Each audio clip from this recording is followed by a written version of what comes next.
दांडगा तडागा उन्हाचा. तोपर्यंत आप्पा उन्हात ना आलं तर बाबा गाडी धुयाची राहून ते करा, आप्पाच्या तेवढं पायावर पाणी घाल. असं म्हटल्यावर आप्पाच्या पायावर पाणी घातलं ते नाही.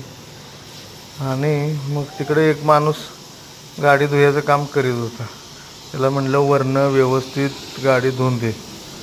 त्यानं काय करावं, डायरेक्ट माणूस वर टप्पावर चढला. टप्पावरनं व्यवस्थितरित्या गाडी धुतली. आतनं पण गाडी धुवून घेतली. जायचं होतं ज्योतिबाला आणि म्हटलं आता ज्योतिबालाच जाऊयाच. गाडी चढला टप्पावर. टप्पावरनं एकदम चरचरीत गाडी धुवून घेतली.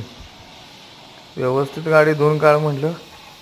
काय लागेल ते पैसे घे, खरं गाडी मात्र काटा दिसली पाहिजे.